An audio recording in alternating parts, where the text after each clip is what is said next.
A morte não é nada, eu somente passei para o outro lado do caminho. Eu sou eu, vocês são vocês. O que eu era para vocês, eu continuarei sendo. Me deem o nome que vocês sempre me deram. Falem comigo como vocês sempre fizeram. Vocês continuam vivendo no mundo das criaturas. Eu estou vivendo no mundo do Criador. Não utilizem um tom solene ou triste. Continuem a rir daquilo que nos fazia rir juntos. Rezem, sorriam, pensem em mim, rezem por mim. Que meu nome seja pronunciado como sempre foi, sem ênfase de nenhum tipo, sem nenhum traço de sombra ou tristeza. A vida significa tudo, o que ela sempre significou. O fio não foi cortado, porque eu estaria fora dos seus pensamentos, agora que eu estou apenas fora das suas vistas. Eu não estou longe, apenas estou do outro lado do caminho. Você que aí ficou, siga em frente. A vida continua linda e bela como sempre foi. Santo Agostinho, né? Quando a gente fez a live do Santo Agostinho, nós falamos essa poesia, essa oração em forma de amor, essa forma amorosa de se falar da morte. Então, Santo Agostinho vem nos mostrando como a morte pode ser vista de outra forma.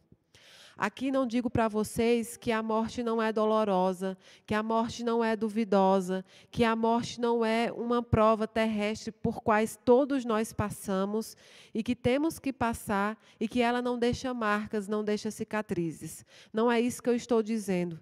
Eu sei que cada mãezinha, cada paizinho, cada filha, cada irmão, cada ente que está passando por um luto nesse momento, ou luto de forma repentina, ou um luto que foi de uma doença acompanhada, está pensando agora como falar da morte, como entender a morte como uma coisa boa ou como uma coisa não dolorida. Não é isso que eu digo, a morte é dolorosa. Assim como é dolorosa todas as rupturas pelos quais passamos ao longo da vida. A ruptura do casamento, a ruptura do emprego, a ruptura de um relacionamento de namoro, a ruptura de uma amizade de muito tempo que se acaba por qualquer motivo, a ruptura da saída de uma casa para outra. Nós somos seres apegados ao que temos, nós somos seres materiais e espirituais, e que muitas vezes nós deixamos o material se sobressair sobre o espiritual. Então, entender a morte como uma forma de programação, entender a morte como uma forma de expiação, entender a morte como uma forma de se melhorar não é fácil. E não é fácil quando a gente passa por isso, quando nós perdemos alguém que nós amamos muito. A teoria é sempre muito bonita. Geralmente, todos os palestrantes que sobem num púlpito para falar com vocês, ou que vão num canal de internet para palestrar, para comunicar, ele é muito inteligente, ele é muito estudioso, mas muitas vezes não tem a vivência. E aí, o que é que nós falamos? Ele não sabe, ele sabe da teoria, mas ele não sabe o que é passar por isso. Eu sempre dizia ao Daniel que no dia que eu fosse dar uma palestra, eu queria dar uma palestra sobre o que eu vivenciei. Mas todos nós que estamos aqui, todos nós que estamos em casa, todos nós já vivenciamos a perda de alguém que nós amamos muito. Seja um parente mais próximo, seja um parente distante, todos nós já vivenciamos isso de alguma forma. Então, o que eu digo é que a morte, entendida como um padrão, como uma programação divina, ela fica mais fácil de entender quando nós buscamos construir nela uma oportunidade. É claro que quando se perde um ente amado, você fica sem rumo, sem chão, porque a morte chega a ser duvidosa. Quando você não tem uma crença religiosa, quando você não acredita numa vida após a morte, você se sente perdida.